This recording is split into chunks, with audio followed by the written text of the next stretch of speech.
Would you pray with me?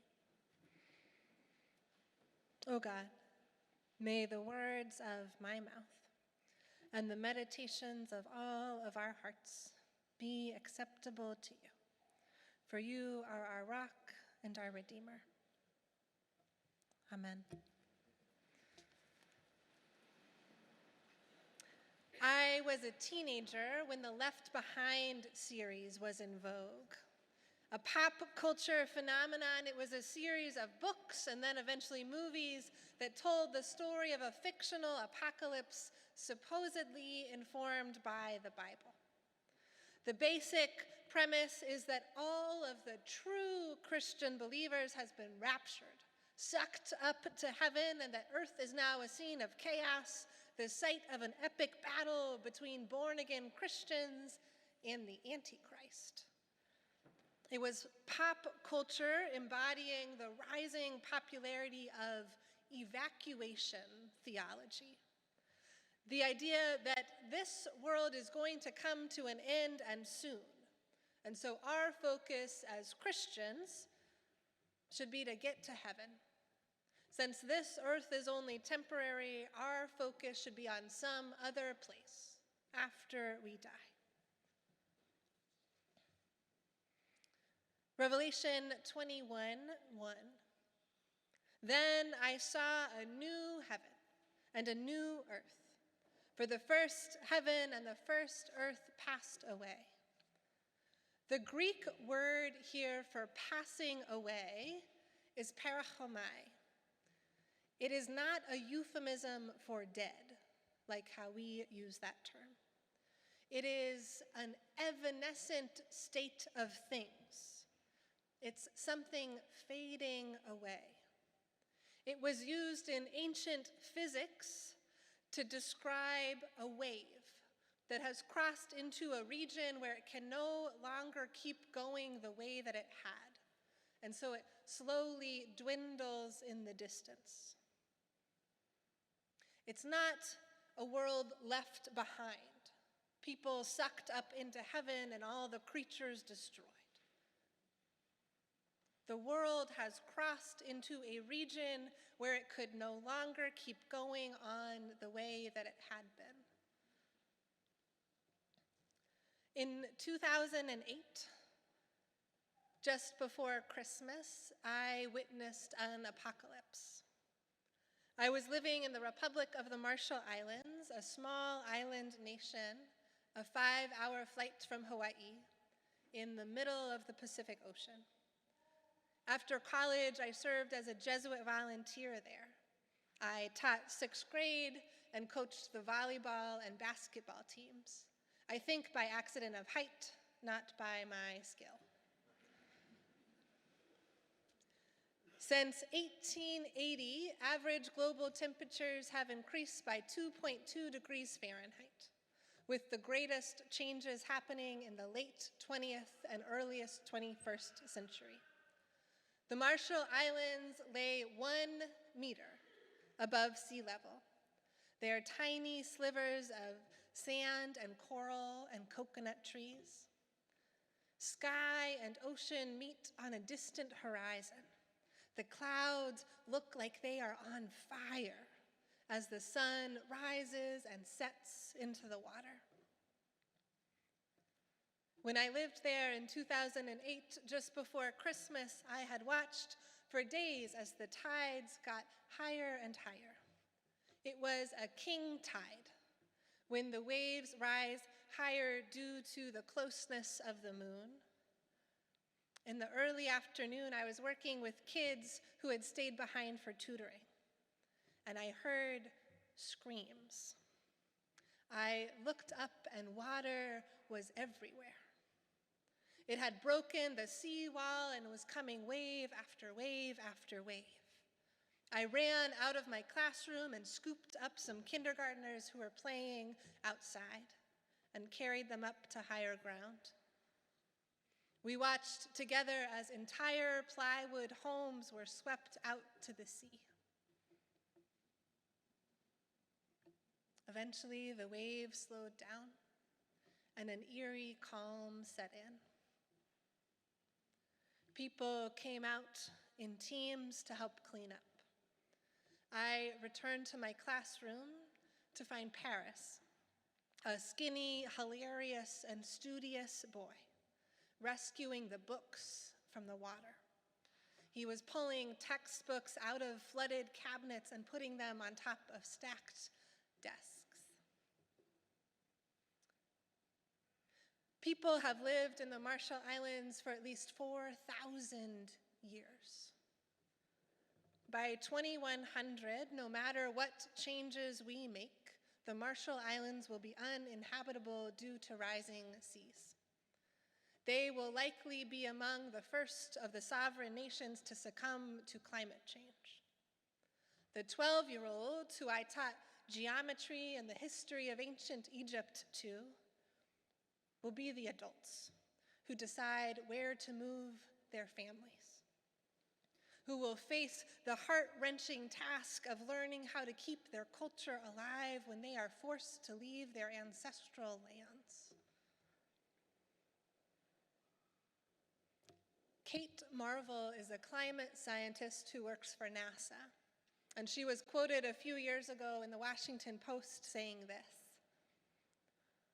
"We want there to be a really simple story. You do this, and then everything will be okay."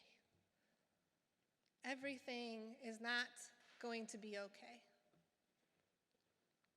We, I think especially we American Christians, long for a quick road to an easy redemption, a simple story with a happy and uncomplicated ending, where the losses are bearable and the heroes already have a plan in place.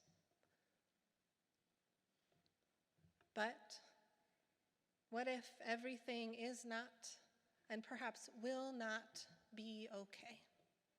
What if the losses are unbearable? What if the heroes are building the plane as they are flying it?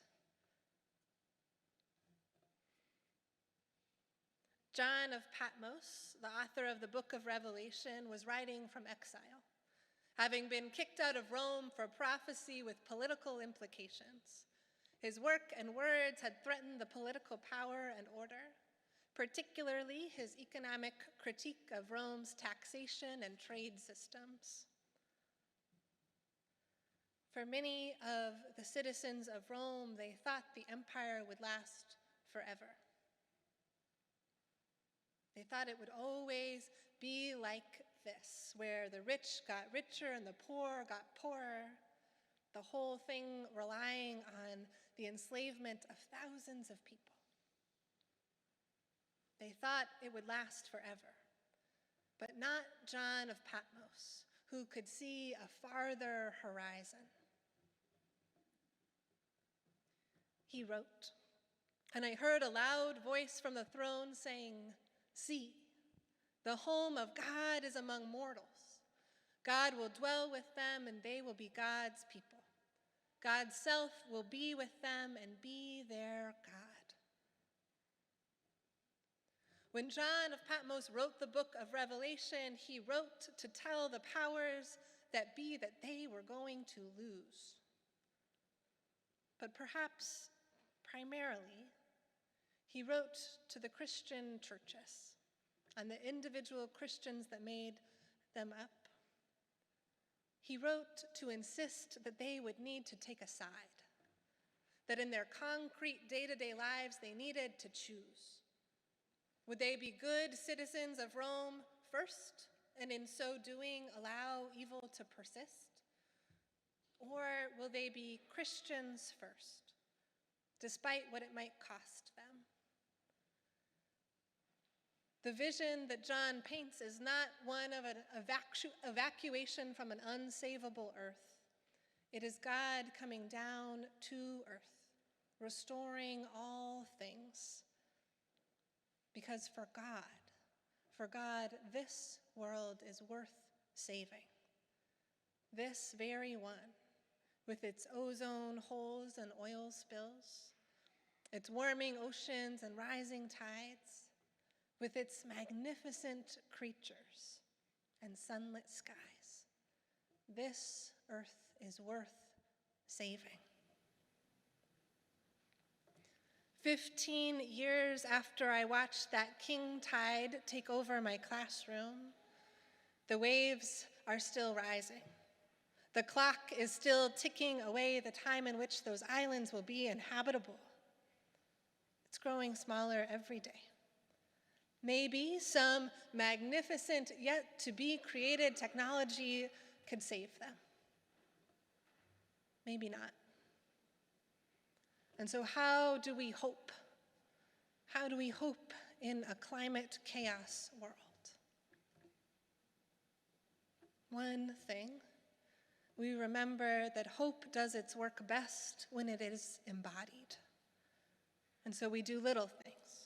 We use less stuff, we cut out plastic when we can, we limit our fossil fuel use even when it's personally inconvenient.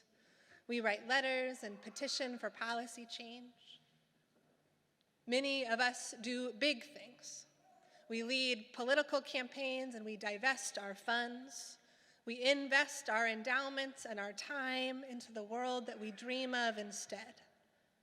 We risk arrest to halt or to at least slow down the building of new fossil fuel infrastructure.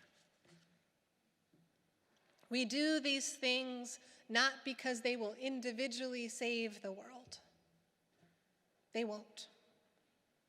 They matter, but individually they are not enough. We do these things in part because they help to save us, or our integrity at the least. We do these things because they help us to build the world that we dream of, the world that God dreams of, the world that God knows is worth saving. We do these things because our own healing is bound up with the healing of the earth. God is indeed making all things new. These words are trustworthy and true. God is creating a new world right here in the shell of the old. The old world is passing away, so wrapped up in patterns that can no longer sustain themselves. God is making all things new, not in some heaven far away, because the home of God is among mortals. Heaven is being built, not in some far-off place to which we can escape the mess that we have made of this place, but right here, precisely among the mess, precisely among us. And what we do matters. What we do with our time and with our money, how we let ourselves be inconvenienced, how we sacrifice comfort or privilege or wealth so that other people might live, how we treat the fragile earth around us and how we treat our neighbors, how we consider those who live half a world away. It matters because it is all part of the wider work of God, the same God who is making all things new, right here in the shell of the old world. A new world is being born.